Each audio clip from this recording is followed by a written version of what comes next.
Bitcoin es la clase de activos con mayor rentabilidad de los últimos 10 años y si estás viendo esto probablemente ya lo sabías.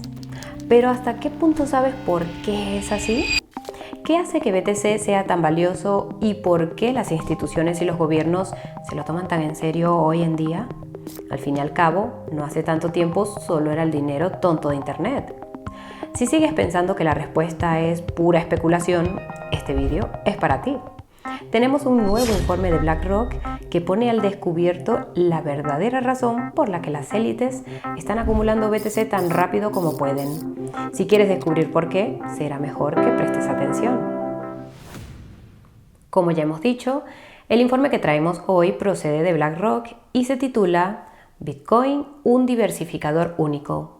La tesis de BlackRock está contenida en el subtítulo ¿Por qué el atractivo del Bitcoin para los inversores reside en su desvinculación de los factores tradicionales de riesgo y rentabilidad?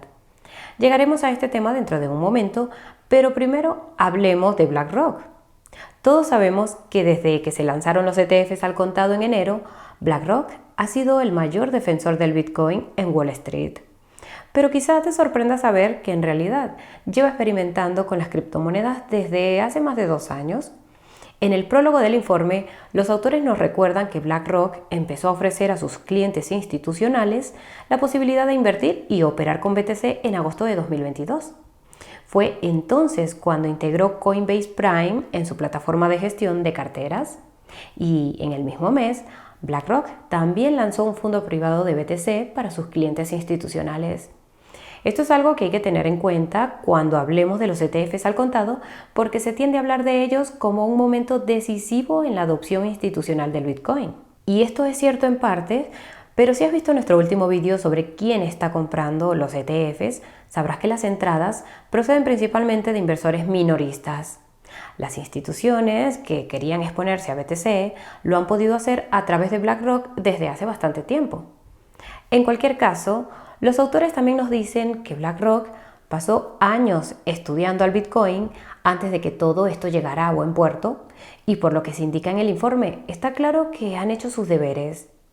El informe abarca 3 o 4 temas principales, a saber, por qué es importante el Bitcoin, su perfil de riesgo único, su baja correlación con otros activos y por qué todo lo anterior lo convierte en un excelente diversificador de carteras para los inversores de la TradFi.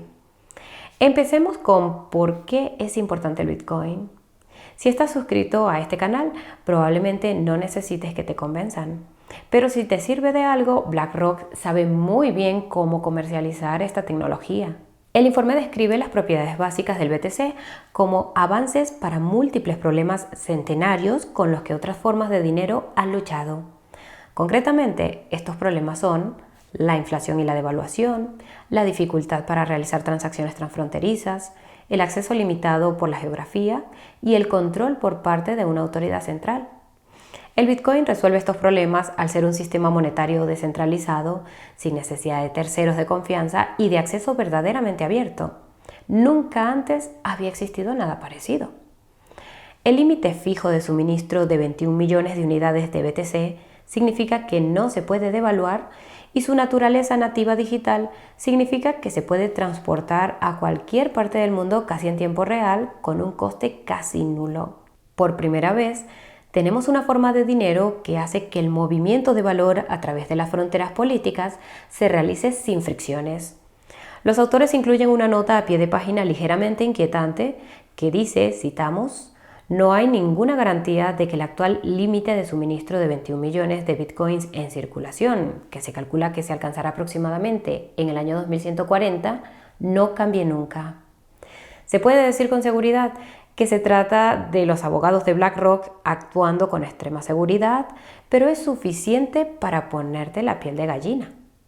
En fin, es bueno ver que BlackRock no será demandado si un ataque a la red tiene éxito o si provocan una bifurcación a través de su influencia en los mineros de Bitcoin cotizados. A continuación, el informe se centra en el rendimiento histórico del BTC. Abarca los 169 meses transcurridos entre el lanzamiento del primer exchange de Bitcoin, Mt. Gox, que en paz descanse, en julio de 2010, y el final de julio de 2024.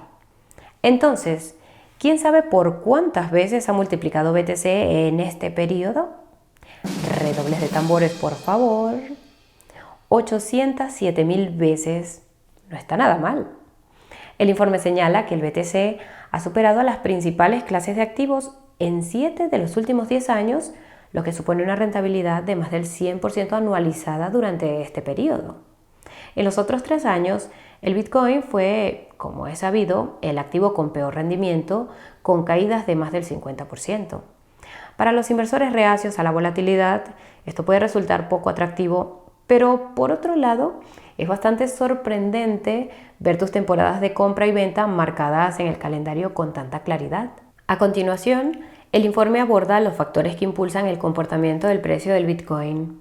Los autores señalan que el BTC no tiene el tradicional riesgo de contraparte, no depende de ningún sistema centralizado y no se rige por la suerte de ningún país. Esto significa que tiene poca exposición fundamental a otros factores de riesgos macroeconómicos, como las crisis del sistema bancario, las crisis de la deuda soberana, la devaluación de la moneda, las perturbaciones geopolíticas y otros riesgos políticos y económicos específicos de cada país. No obstante, no es que el BTC no se vea afectado por estos factores de riesgos macroeconómicos, sino que no lo está tanto a la baja, porque como explica el informe, estos mismos factores de riesgos son en realidad impulsores de la adopción del Bitcoin. Concretamente, la preocupación por la inestabilidad monetaria mundial, la falta de armonía geopolítica, la sostenibilidad fiscal de los Estados Unidos y la estabilidad política son exactamente lo que hace que el BTC sea tan atractivo. Por ejemplo, el informe destaca la acumulación de deuda nacional en los Estados Unidos y otros países como un motor especialmente poderoso. Si no estás al tanto de las crecientes crisis de la deuda nacional en todo el mundo, puedes ponerte al día con nuestro video al respecto. Pero como señala BlackRock, la espiral de la deuda nacional está aumentando el atractivo de los, citamos, activos de reserva alternativos como cobertura potencial frente a posibles acontecimientos futuros que afecten al dólar. Los autores citan su propia experiencia con clientes y afirman que este motor, citamos, explica una parte sustancial del reciente y creciente interés institucional por el Bitcoin. Por tanto, quizá puedas ver cómo la percepción de los inversores de la TradFi sobre BTC ha evolucionado de comodín a huida hacia la seguridad en tiempos de tensión macroeconómica. O al menos este es el caso de los inversores que tienen un sólido conocimiento del Bitcoin. Decimos esto porque el mercado tiende a mostrar una reacción mixta cuando se enfrenta a perturbaciones macroeconómicas. Como explica el informe, el BTC suele desplomarse con bastante fuerza antes de recuperarse rápidamente y proceder a subir. Este comportamiento del precio sugiere un mercado dividido entre los que lo consideran un activo de riesgo y los que lo ven como una huida hacia la seguridad. Los autores atribuyen este movimiento pump and dump a dos factores: el carácter inmaduro del mercado de las criptomonedas y el desconocimiento del Bitcoin por parte de los inversores. Esto tiene sentido, pero nos parece más persuasivo otro factor: el hecho de que el Bitcoin se negocia 24/7 y se liquida en efectivo casi instantáneamente. Al ser tan vendible, funciona como una especie de campana de alarma durante los periodos de tensión de liquidez en los mercados tradicionales, especialmente durante los fines de semana. Aunque por si sirve de algo, también hay un tercer factor que no podemos dejar de lado: la liquidación de traders apalancados. Los DJs apalancados son una parte importante de la razón por la que el BTC tiende a caer con tanta fuerza cada vez que los mercados financieros se asustan. Una liquidación tiende a desencadenar otra y este efecto dominó arrasa el precio del BTC hacia abajo más bruscamente de lo que la mayoría de la gente espera. Pero a diferencia de los activos de riesgo tradicionales, el BTC tiende a recuperarse muy rápidamente y a seguir superando al resto tras las crisis macroeconómicas. Para demostrarlo, el informe compara los rendimientos a 10 y 60 días del S&P 500, el oro y el BTC durante los principales acontecimientos geopolíticos de los últimos 5 años. De estos acontecimientos, la pandemia es el ejemplo más claro de caída del BTC a corto plazo antes de repuntar con fuerza. Aquí los autores toman como punto de referencia el 11 de marzo de 2020, un día en el que el Dow Jones Industrial cayó un 10% por el temor a una pandemia. 10 días después, el S&P 500 bajó un 20% el oro un 9% y el BTC un 25%. En este caso, el BTC sufrió la peor caída, pero los rendimientos a 60 días muestran un cambio en la suerte. El S&P y el oro apenas se recuperaron de sus pérdidas con ganancias del 2% y el 3% respectivamente. Mientras tanto, el BTC subió un 21%. No obstante, cuando tomas estos macroeventos en su conjunto, el BTC obtiene mejores resultados tanto en el periodo de 10 días como en el de 60 días. Esto no es sorprendente, porque tras un shock, el BTC rara vez tarda 10 días en recuperarse. Suele ser mucho más rápido. Si quisiéramos mostrar realmente la reacción del BTC a las crisis macroeconómicas, deberíamos fijarnos en las rentabilidades a 3 días en lugar de a 10 días. Por ejemplo, el flash crash del 5 de agosto de este año. Como recordatorio, este evento estuvo relacionado con la subida de los tipos de interés por parte del Banco de Japón y la consiguiente reversión del carry trade del yen. Si no estás seguro de a qué se debió, puedes ponerte al día con nuestro video al respecto. De todos modos, ese día los mercados de todo el mundo se desplomaron con fuerza. El BTC cayó un 7% en 24 horas y el S&P un 3%. Eso sí, este acontecimiento coincidió con catalizadores bajistas específicos de las criptomonedas, como las distribuciones de Mt. Gox y la liquidación de Genesis de grandes cantidades de criptomonedas para pagar a sus acreedores más o menos al mismo tiempo. No obstante, a pesar de la confluencia de acontecimientos bajistas en el mercado de las criptomonedas, el BTC se recuperó y superó su nivel anterior a la caída en 3 días. En cambio, el S&P 500 tardó una semana en hacer lo mismo. Así que, al menos en este caso, el BTC cayó el doble, pero aún así rebotó el doble de fuerte que el S&P. En cualquier caso, volvamos un momento a esas rentabilidades a 10 y 60 días. No analizaremos el flash crash del 5 de agosto, ya que es bastante reciente. Esto nos deja con 5 grandes crisis macroeconómicas desde 2020. En 3 de estas ocasiones, el BTC obtuvo rentabilidades en 10 días superiores al 10%. En cambio, el oro solo subió un 10% en una ocasión. Mientras tanto, el S&P nunca tuvo una rentabilidad a 10 días superior al 7%. La historia es similar para las rentabilidades a 60 días. El BTC subió entre un 15% y un 131% en las 5 ocasiones. El S&P consiguió un 12% una vez, pero menos del 5% en las otras 4. Del mismo modo, el oro obtuvo una rentabilidad del 11% en una ocasión, pero por debajo del 10% en todas las demás. Por tanto, basándonos al menos en estos datos, el BTC rebota más y corre más que el oro y el S&P 500. ¿Qué más se puede pedir? Se desploma cuando todo lo demás lo hace, pero en plazos incluso tan cortos como 10 días, este movimiento se evapora. A largo plazo no supone ninguna correlación estadísticamente significativa. El Bitcoin tiende a funcionar a su forma y no se mueve teniendo en cuenta el comportamiento del oro, el S&P o cualquier otra clase de activo importante. En palabras de los autores, el BTC tiene, citamos, factores de riesgo y rentabilidad distintos de las clases de activos tradicionales que fundamentalmente no están correlacionados a largo plazo. Esto queda claro en un gráfico que muestra la correlación a 6 meses del BTC y el oro con el S&P 500 durante los últimos 9 años. Y vaya desastre, no se aprecia ningún tipo de correlación. La correlación media es de 0.1 para el oro y de 0.2 para el BTC. Y este es, en última instancia, el argumento que BlackRock ofrece a sus inversores en este informe.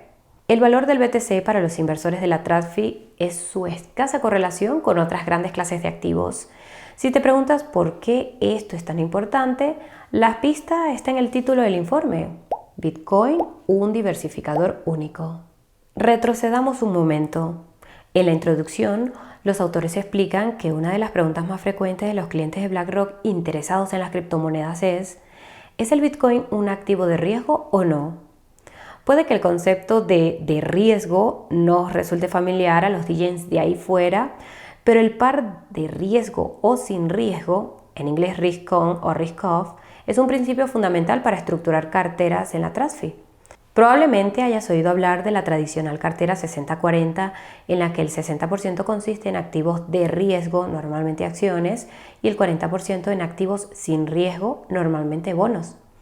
Muchos de los que trabajamos en el sector de las criptomonedas también utilizamos esta estructura para nuestras carteras. Lo que ocurre es que, salvo las monedas estables, el activo con menos riesgo que tenemos es el BTC.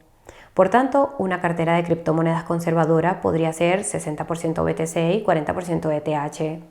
Es curioso que el riesgo sea así de subjetivo. Por cierto, si quieres saber exactamente cómo estructuramos nuestras carteras en Coinburo, compartimos todas nuestras posiciones con los socios del Club Coinburo.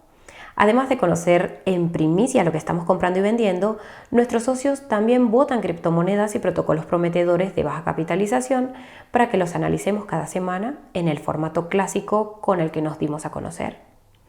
Pero eso no es todo. Compartimos actualizaciones periódicas sobre el mercado, perspectivas e información de utilidad en el canal de Discord privado del Club Coinburo, donde encontrarás la comunidad más acogedora de todo el sector, libre de engaños y repleta de información de alta calidad que puede ayudarte a obtener una ventaja en el mercado. Nos encantaría verte allí, así que si estás interesado, puedes obtener más información utilizando el enlace que aparece en la descripción. En fin, volvamos a BlackRock. El hecho de que sus clientes pregunten por el perfil de riesgo del Bitcoin es bastante sorprendente. Hace solo unos años, el BTC se consideraba una apuesta inversión y algo que no debían tomarse en serio los tipos de la TradFi. Y ahora quieren saber si es un activo de riesgo. Vaya, vaya. Nos gustaría decir que esto es un signo de lo lejos que han llegado las criptomonedas, pero para ser sinceros, es más un síntoma de división. En otras palabras, en el ámbito de las criptomonedas está el Bitcoin y luego está todo lo demás. La brecha parece bastante amplia en este momento. ¿Lo será aún más? Es una pregunta para otro vídeo, pero dinos lo que piensas en los comentarios. De todos modos, en respuesta a esta pregunta de riesgo o no, BlackRock explica que la respuesta es en realidad ninguna de las dos. Los autores reconocen que el BTC es una inversión relativamente arriesgada por sí misma, pero esto es así cuando la comparas, por ejemplo, con los bonos o con lo que sea que esté comprando Warren Buffett. No obstante, las propiedades únicas del Bitcoin lo convierten en la cuadratura del círculo. BTC no encaja en los mismos perfiles de riesgo tradicionales que las acciones, los bonos, las materias primas, los bienes inmuebles, etc. El motivo es que, como hemos visto, sus impulsores de riesgo y rentabilidad son, citamos, marcadamente diferentes y en muchos casos inversos frente a la mayoría de los activos de inversión tradicionales. Ahora bien, el aumento de las tensiones geopolíticas, la espiral de la deuda y el déficit públicos, la implacable devaluación de la moneda y la inestabilidad política, todo lo que se consideren factores de riesgo para la mayoría de los activos de inversión tradicionales y en general muy malos para nosotros y para el mundo, pues bien, parece que son bastante buenos para el BTC. Basta con echar un vistazo a la tabla que acabamos de mostrar. En algunas de las situaciones más peliagudas que el mundo ha visto esta década, el BTC ha superado a otros activos importantes. Resumiendo, los Estados Unidos asesinan al máximo comandante militar de Irán. El BTC sube. El mundo está aterrorizado por una pandemia global. El BTC baja y luego sube. Hay agitación por las elecciones presidenciales de los Estados Unidos. El BTC se vuelve absolutamente loco. Rusia invade Ucrania. El BTC se tambalea y luego sube. Hay una crisis bancaria regional en los Estados Unidos que afecta a los bancos que sirven a la industria de las criptomonedas en particular. El BTC, veamos, sí, sube. Puede que el BTC sea un activo joven en comparación con cualquier otro en el que estén interesados los inversores de la TradFi, pero está claro que ha superado con éxito muchas pruebas de estrés macroeconómico. No obstante, merece la pena señalar que hay un último obstáculo al que el Bitcoin aún tiene que enfrentarse: una recesión. La última recesión tuvo lugar en 2008. Los verdaderos apasionados de las criptomonedas sabrán que las desastrosas prácticas que la provocaron fueron la inspiración de Satoshi para crear el Bitcoin. El bloque Génesis se minó en enero de 2009. Es curioso porque, para ser un activo tan estrechamente asociado a los ciclos, el BTC nunca ha sido sometido a una prueba de ciclo en el sentido macroeconómico. Está garantizado que la economía mundial caerá en otra recesión en algún momento y hay quienes les preocupa que se esté acercando una. Esto nos lleva a preguntarnos cómo responderá el BTC. Eso podría depender del catalizador. Por ejemplo, si la espiral de deuda de los gobiernos se descontrola y se produce algún tipo de crisis monetaria, quizás con, digamos, el yen, es probable que haya una gran demanda del BTC. Por otra parte, una crisis de las monedas fiat es básicamente el sueño hecho realidad de los maximalistas del Bitcoin, así que esto podría ser un deseo. Si la próxima recesión está causada por algo menos obviamente alcista para el BTC, es más difícil de anticipar qué ocurrirá.